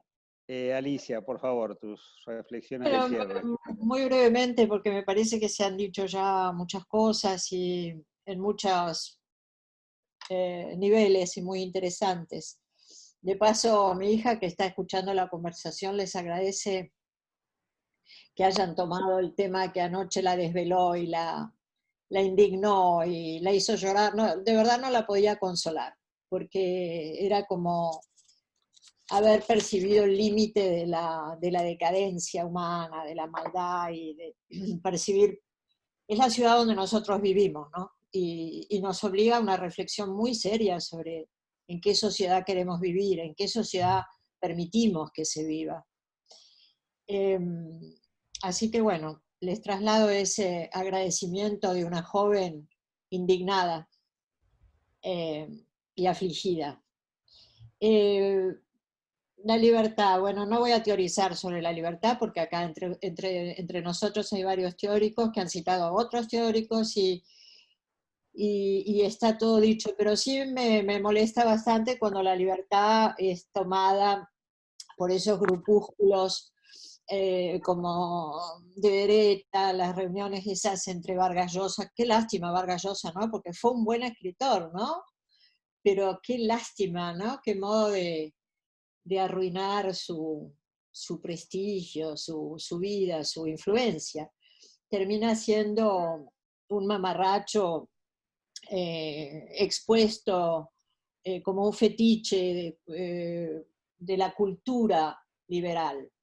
Y entonces se junta con Macri, se junta con otros horrorosos.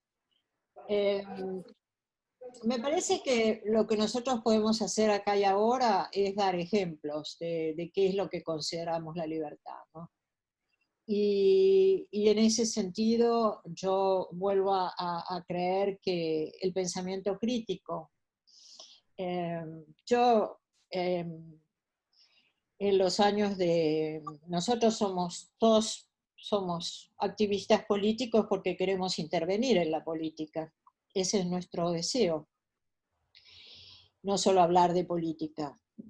Y en los años que he tenido de ricas experiencias muy cercanas a algunos mandatarios, particularmente a Hugo Chávez, a Cristina, es difícil que la gente que está cerca de los mandatarios le diga lo que piensa. ¿Por qué? Por lo que ya sabemos, porque en general los que podemos y las que podemos acercarnos a un presidente, a una presidenta, tenemos cargos. Y en general la gente cuida los cargos y cree que no diciendo lo que piensa ayuda al sistema o ayuda al presidente. Y siempre he visto que se han equivocado los que han pensado así, ¿no? Yo era diputada del FREPASO cuando llegó el FREPASO al gobierno con la alianza y apenas llegado se empezó a tratar la reforma laboral. Y yo me acuerdo siempre como un momento de decisión que tomé, de no solo votar en contra, sino que fui vocera en contra, y tuve un gran castigo en mi bloque parlamentario. Me fui enseguida del FREPASO y de la Alianza, pero tuve una sesión de 5 horas de castigo por lo que se consideraba una deslealtad, mientras que yo opinaba y que no se daban cuenta que con eso íbamos a arruinar nuestra gestión, estábamos violando nuestro contrato electoral y el gobierno iba a terminar mal. Y eso fue a días de haber asumido el gobierno. Y bueno, eso entendí esa vez y para siempre que lo mejor que podemos hacer con un gobierno que queremos, con un gobierno que apoyamos, es ser críticos, ser críticas. Decir lo que pensamos, decir cómo concebimos la soberanía de un proyecto popular, quiénes tienen que ser los mediadores políticos, qué queremos, qué tipo de pluralidad queremos y qué tipo de radicalidad queremos en una oportunidad histórica que tal vez sea única, en que nos vemos enfrentados a la necesidad y la urgencia de cambiar el injusto estado de las cosas. Gracias, Alicia. José Pablo, tus palabras, por favor, de cierre. Me alegra mucho este diálogo, me conmueve y estoy muy feliz de haberlo hecho. Y con respecto a lo que decía Alicia, que ha ocupado cargos, y muy bien, y Horacio, que fue director inolvidable de la Biblioteca Nacional, yo tengo que decir que nunca ocupé cargos, y al contrario, que siempre rechacé esa posibilidad, pero respeto al que toma un cargo, me parece muy, muy valiente. Quizá la situación cómoda sea la que elegí yo, del intelectual individual, crítico, que acompaña siempre a un colectivo, pero que no entra en los estamentos del Estado. Esto siempre me pareció una especie de condición de posibilidad del pensamiento crítico. Pero aquí Horacio y Alicia desmienten eso, porque siempre han sido críticos. Recuerdo que Alicia puso una bandera norteamericana, no me acuerdo en la mesa de quién, para decirle que era un cipayo, y eso fue fantástico, y lo pudo hacer porque estaba ahí, en el Congreso, creo. Y bueno, o sea que desde adentro también se pueden hacer muchas cosas. Pero el modo típico, el modo tipo en que yo fui intelectual crítico fue desde fuera del aparato del Estado, excepto en mi participación en el canal Encuentro, en el programa Filosofía Aquí y Ahora, que duró 8 temporadas, que tuvo mucho éxito, y ahí realmente tuve un respaldo institucional de la directora, que ahora es la directora de Tecnópolis, y bueno, y ahí me sentí muy, muy a gusto, y efectivamente se trasciende mucho. No tenemos que dejar de lado nuestra actividad en los medios, porque es una forma de llegar muy, muy directamente a lo que llamamos la gente, el pueblo, lo que se quiera, pero sobre todo para transformar a la gente en el pueblo, digamos, que sería una de las tareas, la de la constitución de un pueblo en lucha por su libertad, su soberanía y su autonomía. Bueno, gracias a todos. Gracias, José. Horacio, por favor, tus palabras. Bueno, del mismo modo creo que se han tocado temas de gran interés y voy a decir con absoluta libertad. ¿Qué es esto? Quizás es un bien que se encuentra en pocos lugares y a veces está en lugares que no sabemos reconocer.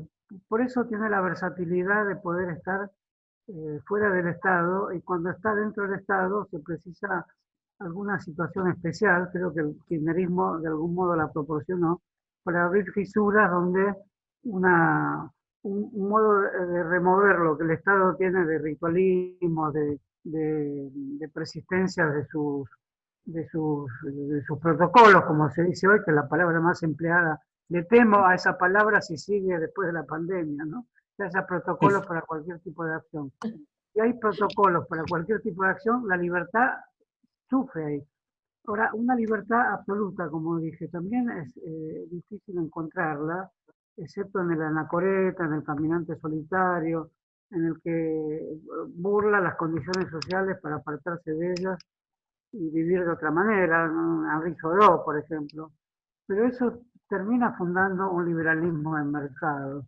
La libertad bajo condiciones que se conocen o que no se conocen es quizás la verdadera forma de la libertad. Digamos, para citar una vez más a Marx, una vez más yo, la otra la citó José. La historia lo hacen los hombres, pero no en condiciones que ellos conocen. Esa es una forma de libertad muy interesante, porque en primer lugar le da la capacidad de acción a los seres humanos. Y esa capacidad de acción no puede sino ser una donación de la libertad. Y después están las condiciones que uno no necesariamente conoce, o quizás no conozca nunca. Y en ese sentido me da la impresión que esas condiciones que no se conocen es el modo de ser libre en una sociedad tan compleja. Voy a seguir hablando sin el instrumento este que tengo. Está bien. que son las condiciones complejas en que En la historia. actúa una libertad en nosotros. Actúa una libertad en función de dimensiones que pueden condicionarla y que no conocemos. Me parece que ese factor de no conocimiento del modo en que actúan las condiciones de la libertad son importantes para no creer que una libertad ilimitada nos pueda llevar a otra cosa que a una forma improductiva de la soledad. La soledad también es productiva, pero una soledad donde los otros estén contemplados en nuestra propia soledad ya no es tan soledad. Entonces me parece que la libertad necesita un acompañamiento. En ese sentido, la Revolución Francesa, que está siempre en discusión, ahora descubrieron unos guillotinados en una iglesia. Por la Revolución Francesa, ya veo a toda la derecha europea cuestionando una vez más la Revolución Francesa, ¿no? Pero el invento de que no está sola la libertad, tiene que tener la fraternité y la solidarité y la igualité, egalité. Eso va junto, incluso todas las discusiones de la filosofía francesa de ahí en adelante fueron, si se acentuaba más un factor que el otro, más la libertad que la fraternidad. Hace una década en la Argentina se acentuó más la fraternidad, la comunidad. El peronismo mismo acentuó más la fraternidad que la libertad. Otros acentúan más la libertad sin olvidar la fraternidad y la igualdad. Los filósofos italianos post-gramscianos dijeron que la nueva izquierda se basaba en la igualdad, pero solo la igualdad sin fraternidad ni libertad no sería enteramente una igualdad interesante. Entonces me da la impresión que hay momentos de la humanidad, como el de la Revolución Francesa, o los movimientos populares argentinos, que digo, ¿cuáles fueron nuevamente?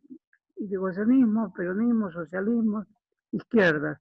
Todo eso es una batidora interesante de la cual tenemos que sacar nuestras nuevas banderas, donde la libertad refulja bajo sus condiciones y sus procedimientos que de algún modo está el famoso cuadro de Lacroix, ¿no? La libertad dirigiendo al pueblo.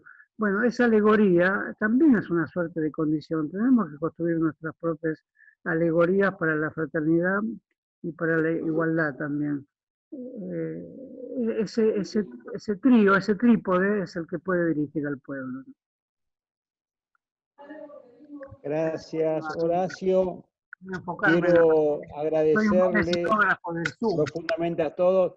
Además tuvimos un broche de oro, vos no lo viste, Horacio, véanlo, un plano corto sobre tu mano, mientras vos hablabas y tu mano apoyando tu decir. Fue extraordinaria esa imagen, verdaderamente extraordinaria. Funde la carrera de escenógrafo de Zoom. No, todo lo contrario, es una lección de cómo se puede completar el discurso con una visión cinematográfica extraordinaria, que el énfasis que tu mano le daba a lo que decía. Así que me parece que esta extraordinaria conversación termina con una toma extraordinaria. Alicia, José Pablo, Horacio, Hernán, Matías, muchísimas gracias por este disfrute, por este flujo de conversación, de ideas. Y si ustedes me permiten, también les cuento que esta charla de Orillés es la última de este ciclo, seguramente volveremos en agosto. Quiero agradecerle a los más de 40 participantes de esta charla que han enriquecido muchísimo estas conversaciones sobre distintos temas. Y si me permiten, me voy a despedir en este 9 de julio, en esta charla sobre soberanía, con una frase de San Martín que siempre son tan oportunas y que dijo: lo que no puedo concebir es que haya americanos que por un indigno espíritu de partido se unan al extranjero para humillar a su patria y reducirla a una condición peor que la que sufríamos en tiempos de la dominación española. Una tal felonía ni el sepulcro la puede hacer desaparecer. Los saludo con afecto y bueno, ¡viva la patria! ¡Viva! Viva.